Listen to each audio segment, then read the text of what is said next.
Duval Blazers. We're sad. We're both sad. Yeah, our hopes and dreams are dead, and this, it sucks. It's basketball season now. I've put the football cap is off. The basketball cap is on. We're moving on. It is that dire for Q's right now. I mean, It's bad. It's bad. Real bad. Who do we want to start with? Are we starting with me or you? Well, we're going to lead into a little bit of basketball with you, so I think we'll start with me. Okay, we'll start with you then. I'll break it down. I mean, you watched the game, right? I did. Yeah, so... Heartbreaking. It was bad, man. It was the worst. It was the worst kind of loss because Miami was just better.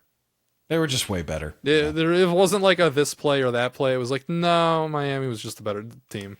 Yeah, we just got beat, and it's sad because that's, it's a dash to the chances that you had, like you felt like you had for potentially going to the playoffs this year. It's over. Like it changes expectations. Do you write the whole season off? Is it playoffs or bust for you? Or no. If they go like 8-4 and like win a bowl game, is that still an acceptable year?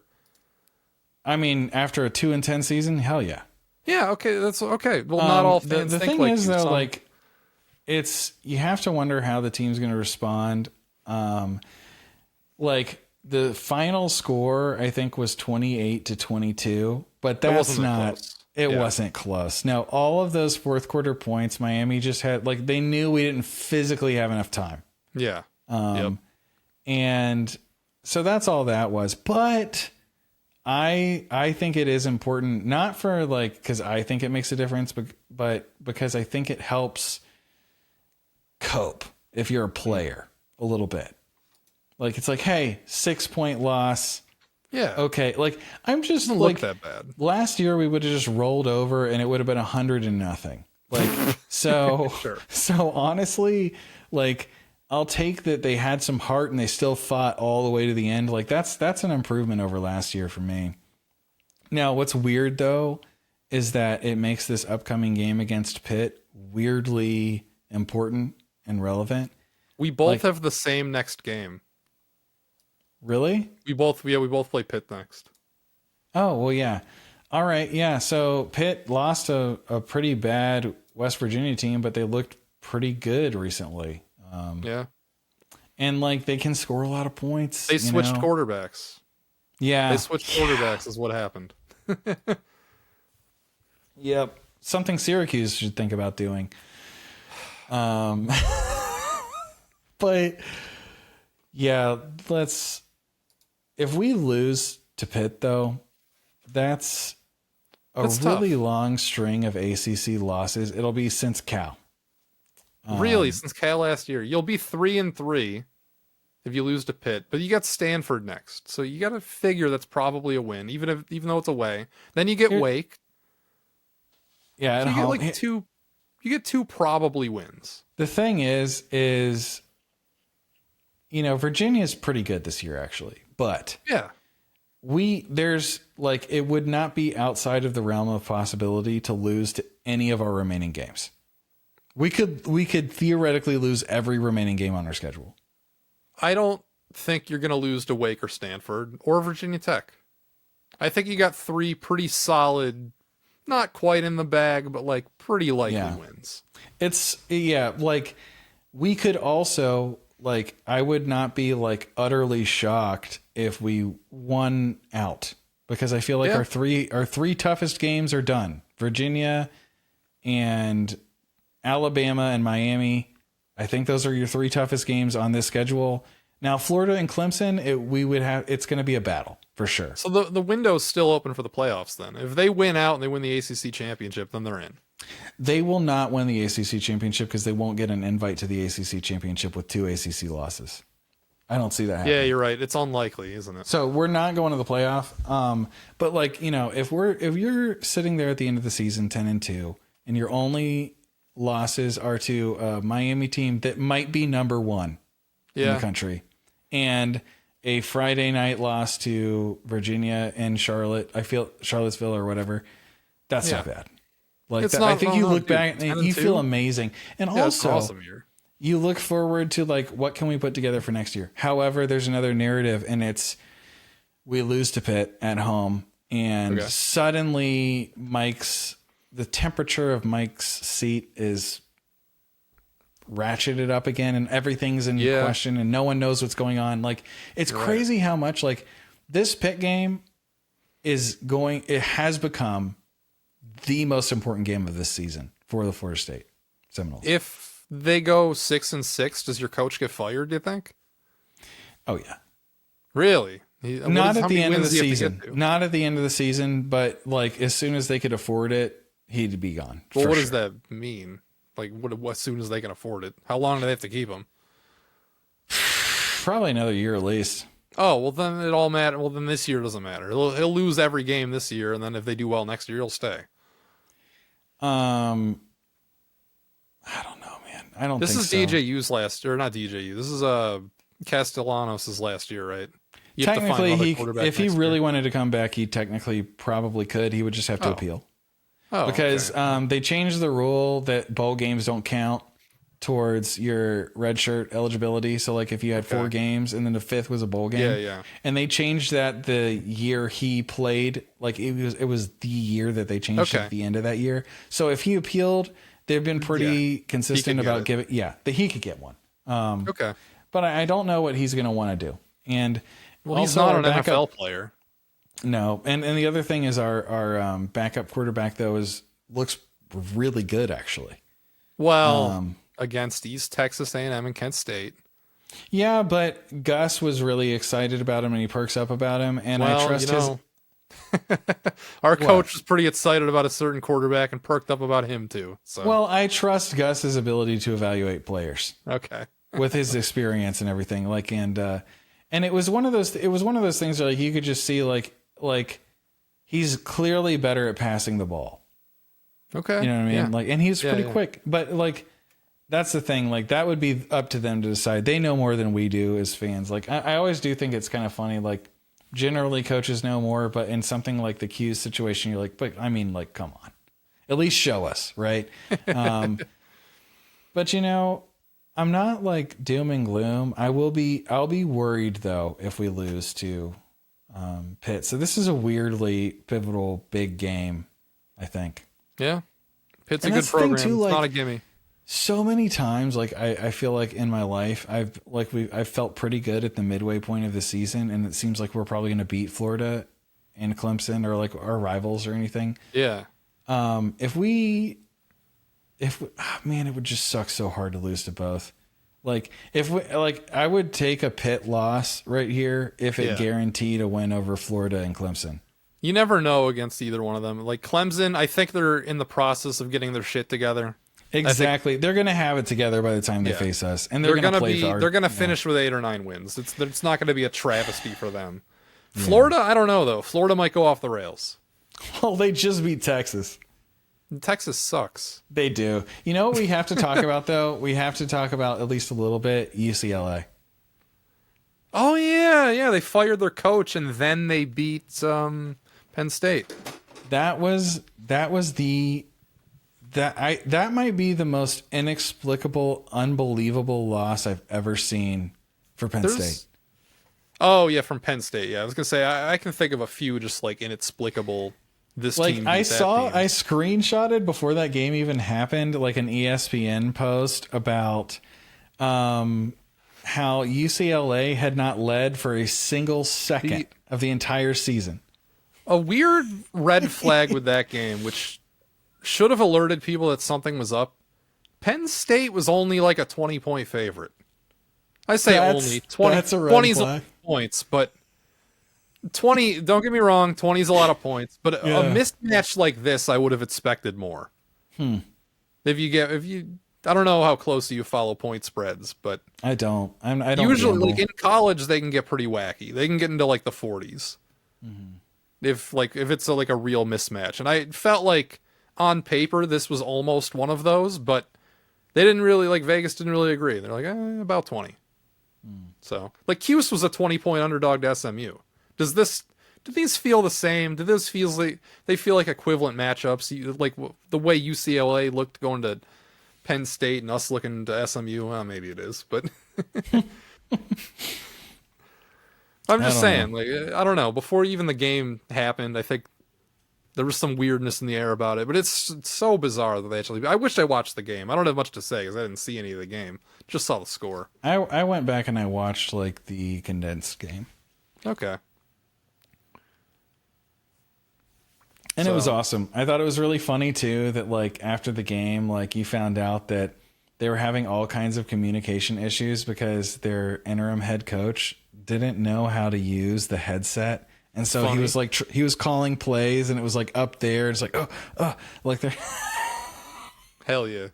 And James Franklin, everyone was talking like, yeah, he's never going to win the big one, but he always beats who he's supposed to. Well, he's not going to win the little one this time either. So yeah, dude. Like, and what's so funny is like, I don't know, like Penn State, man, like, I mean, they were in the college football playoff last year. I didn't feel in my heart for a millisecond they had a shot. No, I never do. Yeah, they're not a threat ever. They just aren't. And they're not scary. And like, I just don't get it. Like, I mean, they win a lot of games, but like, I don't know, you know? Well, they're a tier below Ohio State, Michigan in the Big Ten. Yeah. They're like Wisconsin tier. They're not going to threaten to win the national championship. Which is sad. Yeah. Oh, well. Well, it's not sad. I don't root for Penn State. Fuck them. Well, I don't know. How do you feel about your last? Did you watch the whole Q's game, or you turned it off? Yeah, no, I don't turn the games off. I watched to the final 0-0. I watched to the very, very end, both Duke and SMU, because 2 games have happened since. So we beat Clemson. Big deal, huge deal, but our quarterback gets hurt. Yeah, but that's okay because in the words of our head coach, that's why we paid 2. That's why we paid. Shut up. He did not say that. He said that multiple times. That was his go-to line in every interview up until the Duke game. Duke was the first one. We lost 38-3. His stats that'll never not sting. A 38-3 football loss to Duke. Good it's bad. Lord. It's bad. That's bad. But the thing is, you look at his stats and you think, well, 229 yards. He only threw 1 interception. 24 of 37 is not atrocious. I mean, that's not good. Yeah. I did some math for this. I did some fucking math.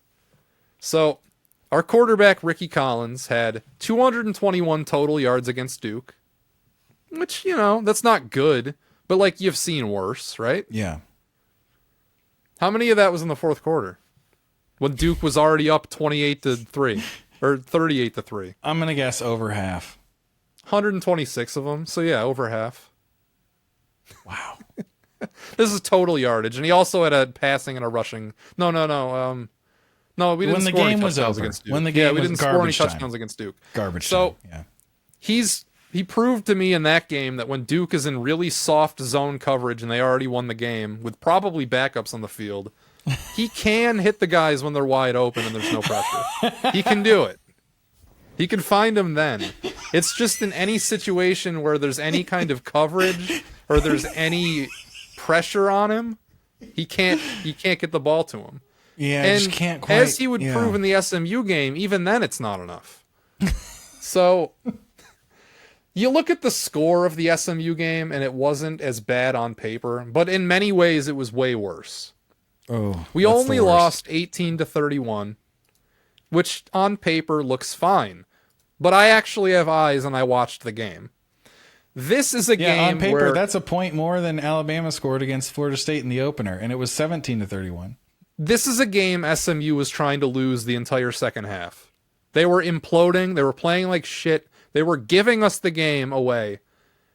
But they got up to a 31-3 lead before they started doing that. Because our offense was completely inept and we did nothing. So we started the game on a drive where we just ran the fuck out of the ball and we got it really close and it was 4th and goal, right? You were watching the game at this stage. I said I would have taken the points. Yeah, you would have. We were on the 1 and we went for it on 4th down, tried to run it up the middle, we got stuffed. Womp womp. So SMU kicks a field goal of their own, I think. And then we get another drive. It's 10. No, because I think we went 3 and out. They scored again. So it's 10-0 them. And then we get one fluke, like 40-yard pass play from our quarterback where the stars align. He hits them. It's a great play. It looks like a great, amazing play. And we get down to the SMU like 10. And we're in this situation again where it's like 4th and 1 at like the 5 this time. We're a little further back. And we try to go for it again, and we do the same thing. We run it up the middle, and we get stuffed. SMU scores another touchdown. So now it's 17-0. And we actually have a good drive going. But we get into the same situation again. It's 4th and 1 again. We're in the red zone. Except this time, we learned our lesson because we passed the ball. We're not running it up a minute. We passed the ball. We fake the run up the middle.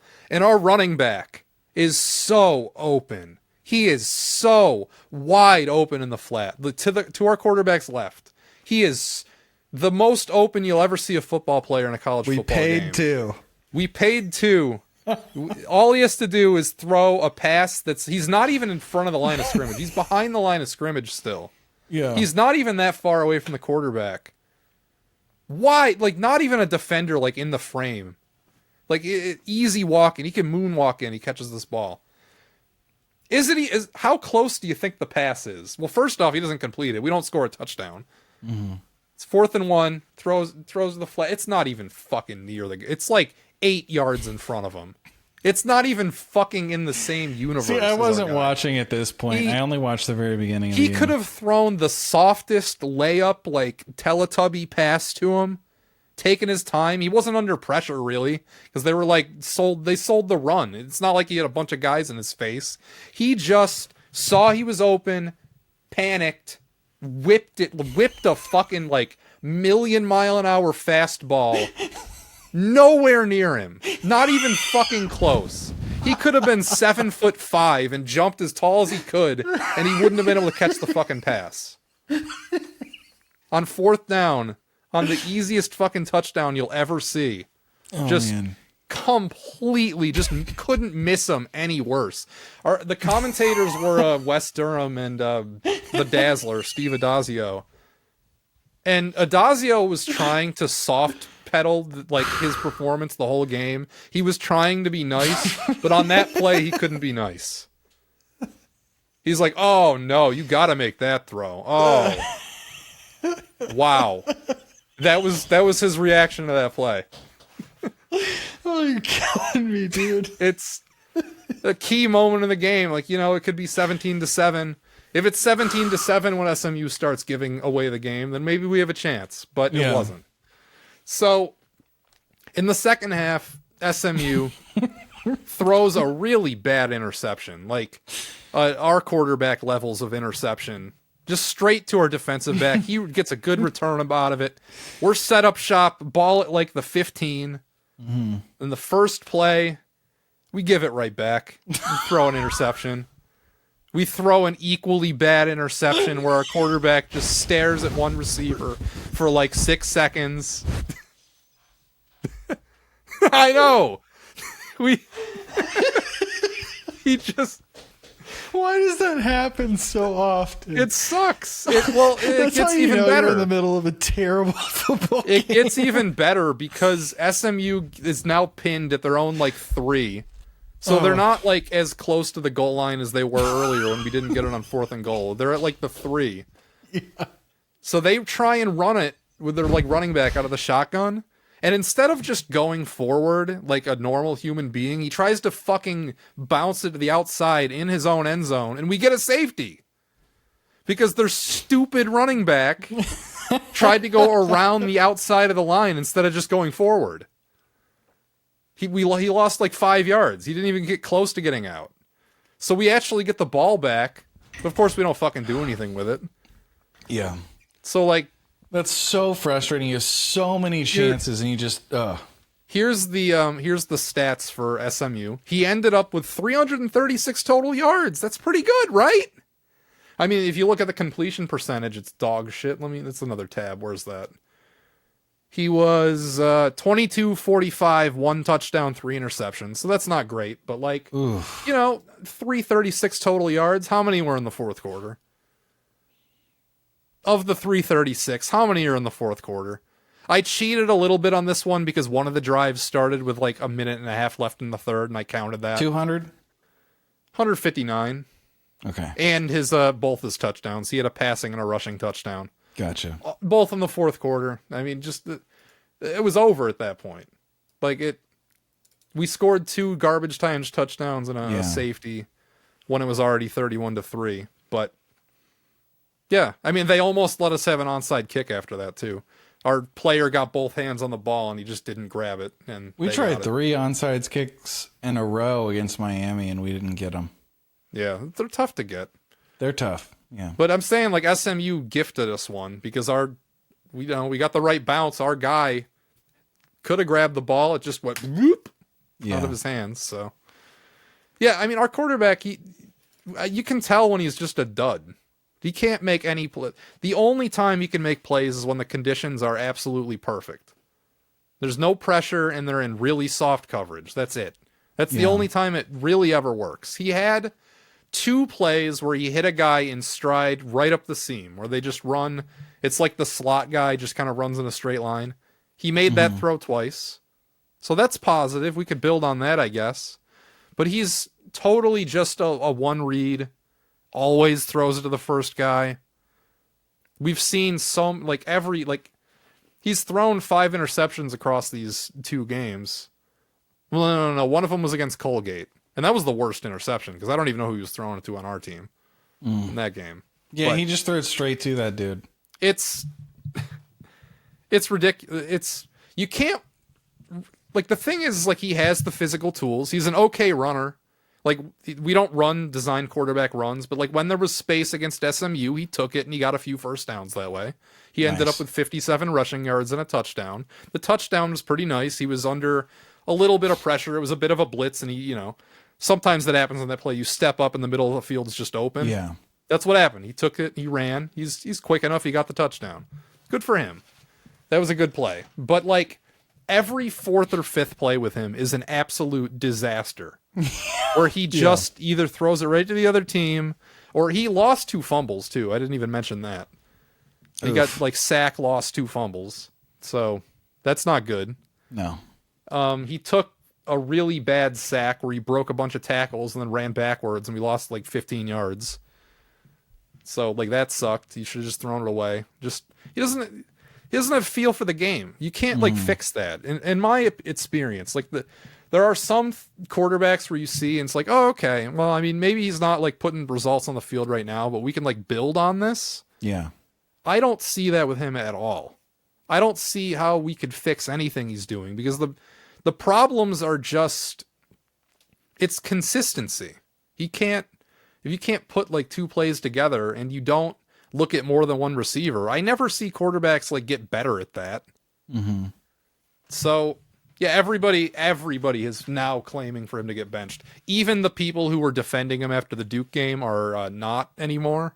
Yeah. There's this one guy in the Qs.com show. There's nothing on the line anymore, so you might as well show what you have with. We're 3-3. We could still make a bowl games. In Syracuse land, you win 6 games, we're kind of happy. We're okay. We save the season if we win 3 more games. And if you look at the schedule, it's not going to be easy. We play North Carolina, and if we get our shit together by then that could be a win. But we also got to go to Miami. Sicko game right there. We have to go to Notre Dame. We have to go to Georgia Tech. So those are 3 pretty much guaranteed losses. So we'd have to beat Pitt. We'd have to beat UNC. We'd have to beat BC to get to 6, which sucks. Isn't that sad that seems tough? Well, for Syracuse, that always seems tough. But UNC seems awful. They seem like an absolute cream puff. And if we could get any semblance of anything together, I think we can beat them. As long as you don't have a disaster every 3rd or 4th play. Yeah, you can't win when that happens. Yeah. All we needed was a guy who wouldn't immediately throw an interception when we get gift ball in the 15. That's all we need. We need somebody who's not going to lose 2 sack fumbles. Yeah. We need somebody who can hit the guy who's wide open when he's wide open running back, 2 feet in front of him. We had him so fooled. They sold out for it so hard, and he was so wide open. And it's not even like he missed him by a little. It's just he threw a fucking rocket. He fucking just like a gajillion miles an hour, nowhere near him. Sad, yeah. He could have like a giant like comic Mickey Mouse baseball glove that's like enormous, and he wouldn't have been able to get that fucking ball. It was just a ridiculously poor touch on that throw. Just yeah. It's like he's trying to hit a guy like out on the sideline, like fucking by the end zone, not right in front of him. It was ridiculous. It's just a horrible throw. Like some of the worst I've ever seen, really. So anyway, everybody's clamoring for the backup. I'll give you a minute. Yeah. The problem with our backup situation is we don't have anybody else who's played in any college football games ever. Yeah, well, it's time for them to start, though. Exactly. So there's, I think there's some promise behind this true freshman we have as our second guy, because it's unusual when a true freshman comes in and he moves enough notches up the totem pole to be in the conversation that early. He leapfrogged a redshirt freshman who I thought was pretty highly thought of. Like the chatter on the fan forums and from coaches was that he was really good, but apparently not good enough to get leapfrogged by this new guy. We also had I think a 6th or 7th year senior who's hanging around who leapfrogged him too. He was our backup last year. Never actually played because McCord played every single snap. Literally every single snap. He never got taken out. He was really good. Yeah, he was really good, and we were never in like big blowouts either. Like the games were always close enough that it like never, the need didn't arise to like put in backups ever. So yeah, even like our FCS game, like they scored a weird amount of points against us, so we just didn't put in the backups. I remember that. Yeah. So like he didn't play, and this true freshman comes in. He's not even like the more heralded true freshman we got, because we signed 2. And there was more buzz around the local guy, because we signed a guy from New York, and the guy who leapfrogged us from Texas. Mm-hmm. So like naturally, I guess in the Q's fan forum, they're gonna be talking more about the guy from New York. Yeah, just because. But yeah, I don't know. If he's promising enough to leapfrog over a few guys that have already been there and another true freshman, that's enough to like get our attention to want to actually see him play. He played 1 series against Colgate, but did not throw a pass. So, yeah, he got into the Colgate game, but it was just to hand it off. So we haven't seen him. Yeah. Yeah. We got no tape on him. But that won't stop the fan forum from salivating over his high school highlights. Because let me tell you, he had some fucking video game numbers in high school. Yeah? He threw for like 100 touchdowns or some bullshit. So, yeah.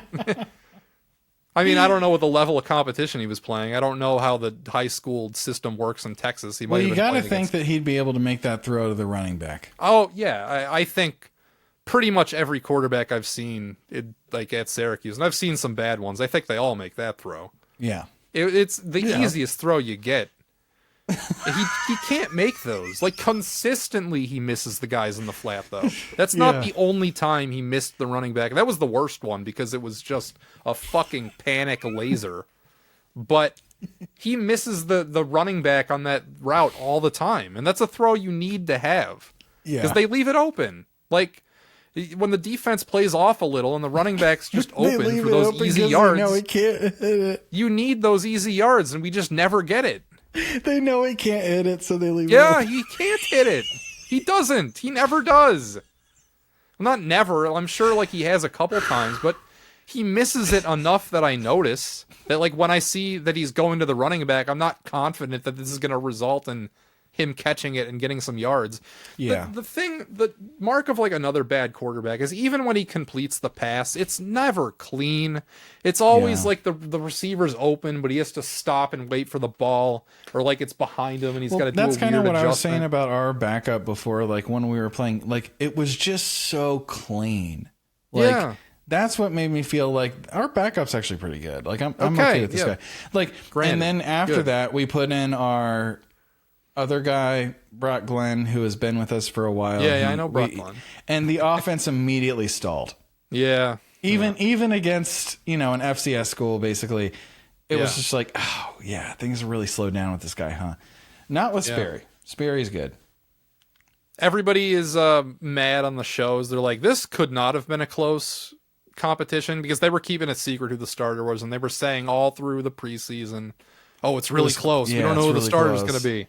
And everybody's like, well, we were either lied to or they're stupid. They were lied to. Yeah, exactly. It's like they wanted to keep it a secret. Like they knew. In fact, they knew after spring because why would they bring in another quarterback if they actually thought this guy was really exactly good? And everything lines up, especially with that receiver leaving. Oh yeah, exactly. Everybody's like, well, now we see why he left. He sucks. Yeah, we see why he left. Exactly what he said. So in the post game radio show where they accept like call-ins, people don't know exactly who this guy is, but this guy called up claiming to be the dad of one of our receivers, and he was pissed. He was so fucking mad.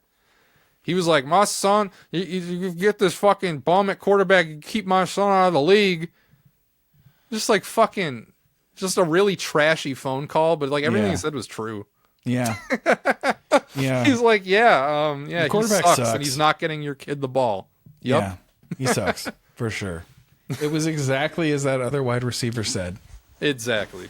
So, who knows? But Fran is so loyal to him, though. Like, he hasn't shown even a hint that he's thinking about switching quarterbacks, like, at all. Why do so many coaches get like that, man? I don't know. He's just like, well, and it's just with quarterbacks. We'll work on it with him, I saw some things we can improve on. I thought he did a decent job at this, and it's like, bullshit. We all saw the game. We have eyes. Yeah.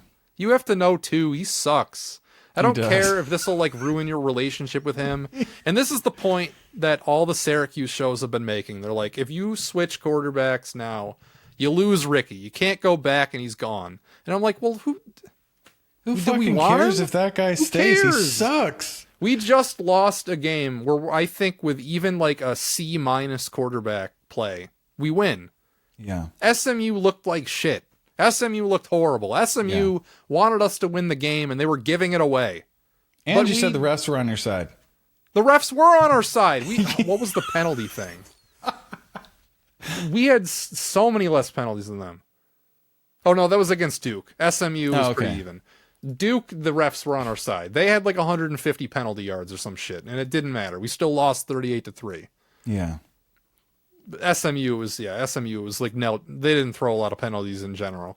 It was like 3 on us, 2 on them. So it wasn't that bad. So yeah, it's just, I don't know. It's clear that the guy we have a quarterback, we're not going to win any games with him. Who knows if the backup can play at all? Like, we don't know. Maybe he can't. So, but that's the thing. Show us that he can't. I would love to see that he can. Like, that would shut everyone up. That's the easiest way to do it. It would, but also, like, I don't know. Play him against a guaranteed loss. Nobody. Just to see. What's weird, what I thought was telling, though, was we got to go through the one last story arc here. Sure. When they brought in the new quarterback from Notre Dame, most of the Syracuse, like, insider people, there was a general consensus that he was going to win the job and he was going to be the guy. But there was one holdout, and that's the new guy that they have writing for Syracuse.com, who's on the Syracuse.com show. He's not in every episode, but they bring him in a lot. Named Javon Edmonds. He's not even a Syracuse guy. I went to Temple. He was hard on Ricky. Like, the whole time, he's just like, no, it's going to be Ricky. He's going to be the guy. He's better. I see him in practice. I see him in camp. He's just better.